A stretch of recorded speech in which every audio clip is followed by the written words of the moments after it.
The first step to create your pedestrian flow model is to create the environment for the pedestrians. This tutorial will give you a quick tour of the model layout where you build the environment. You'll see the basic elements you need, how you add these in your environment and can move and resize them. You'll learn to navigate in the environment, work with snap to grid and multiple selection. The model layout is where you build your infrastructure. It has 4 toolbars that contain elements that can be drawn in the environment. Click the button to switch between the toolbars.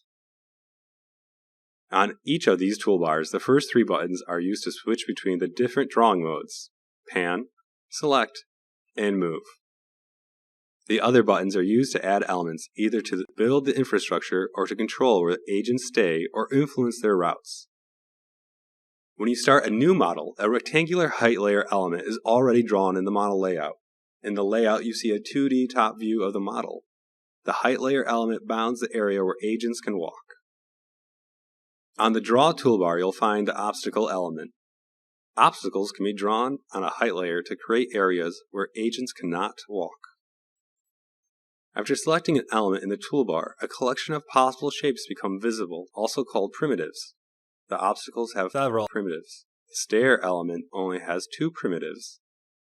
The workflow to add an element to the environment is the same for any other element that can be drawn in the layout. After selecting the shape draw points in the model layout, fix points with Ctrl mouse click. For squares, rectangles, trapezoids, disc, and line, it is clear when the object is finished. When you have drawn all the points of a polygon or a polyline, use Ctrl Shift mouse click to stop drawing the element. Recall that the first 3 buttons of each of the toolbars are used to switch between the different drawing modes: pan, select, and move. In pan mode, you can click and drag to change the section of the model that is displayed in the layout. In select mode, you can click on a single element in the layout. The name, position, and size are shown in the status bar at the bottom of the layout. Furthermore, the rotate and resize handles become visible. Resize a rectangle by dragging one of the resize handles. Rotate an element to any arbitrary angle just by dragging the rotate handle. Or reposition one of the points of the element by dragging it. Use Ctrl Z to undo and Ctrl Y to redo these operations. Deletion and creation of the elements cannot be undone. Double-click an element to adjust its properties. You can copy an element with Ctrl C. Note, when you paste it, a copy will be placed at the same location as the original. Only in move mode can you click and drag the copy to a new location. Use the shortcut keys P, S, and M to quickly switch between the modes. In this case, type M and drag the element to a new location.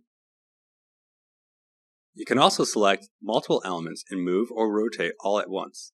In select mode, right-click and drag to select all the elements or use Ctrl plus click to add elements to the selection. On the selection toolbar, click Rotate and set the angle, or click the Move button and set location or translation in meters. To zoom, hold both left and right mouse button and drag the mouse up or down.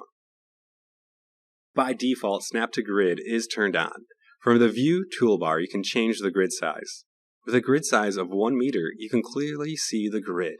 When you draw an element, it will snap to it. And you can use several layouts with different grid sizes. You have now learned the basics to build your environment from scratch. In the next video of the Get Started series, you can learn how to create environments with several levels. Another video will show you how to import a geometry. Thank you for taking the time to watch this video.